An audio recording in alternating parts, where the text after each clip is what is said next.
মুসলিম ভাইদের সাথে সাক্ষাৎ করা এবং তাদেরকে শুধুমাত্র আল্লাহর জন্য ভালোবাসা। আবু উমামা রাদিয়াল্লাহু তাআলা আনহু বলেন, রাসূল সাল্লাল্লাহু আলাইহি ওয়াসাল্লাম বলেছেন, মান আহাব্বা লিল্লাহ ওয়া আবগাদা লিল্লাহ ওয়া আতা লিল্লাহ ওয়া মানা লিল্লাহ ফাকাদ ইস্তিকমালাল ঈমান।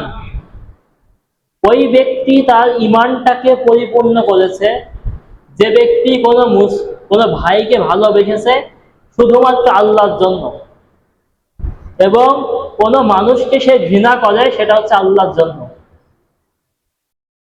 যেমন মুশরিকদের আমরা ঘৃণা করি কেন? তারা আল্লাহর সঙ্গে শিরিক করে বলেই তো ঘৃণা করি। তারপর 3 নম্বর আল্লাহ রাসূল বলছেন, সে কাউকে দান করলো সেটা আল্লাহর সন্তুষ্টির জন্য। আমরা কোনো ভাইকে অনেক সময় দান করি না, প্রয়োজন হয়, ভাই আমাদের কাছে চাচ্ছে, আমরা দান করলাম। এই দানটা করবো কেন? আল্লাহর জন্য। আবার কোনো ভাই কোথাও দান করছে, এই দান করা থেকে তাকে আমরা আটকাবো, ফিরিয়ে রাখবো, সেটা আল্লাহর জন্য। অনেকে আছে মাজারে দান করে, কবরে দান করে না? তো একজন ভাইকে দেখছি যে মাজারে দান করছে, আমার উচিত হবে সেই ভাইকে থামানো, যে ভাই মাজারে দান করতে নেই, এটা বলা, এটা আল্লাহর জন্য, আল্লাহ সন্তুষ্টির জন্য বলা।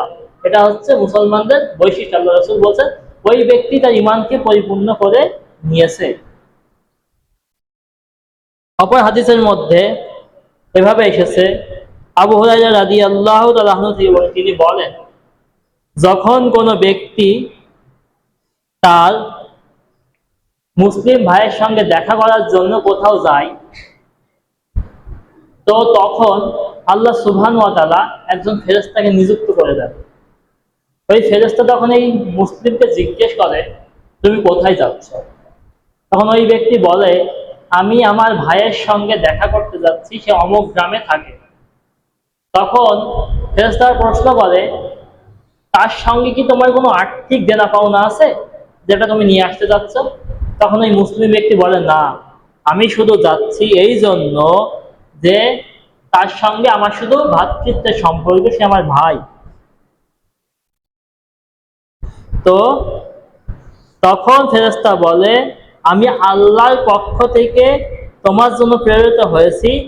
আল্লাহ তোমাকে ওই রূপ ভালোবাসে যে রূপ ভালো তুমি তোমার ভাইকে বাসো। মুসলিম ভাইকে ভালোবাসার ফজিলত কি? আল্লাহ ওই মুসলিমকে অতটা ভালোবাসে যতটা সে তার ওই মুসলিম ভাইকে ভালোবাসে। আল্লাহ সুবহানাহু ওয়া তাআলা সকল মুসলিমদেরকে ভালোবাসার তৌফিক আমাদের দান করুন।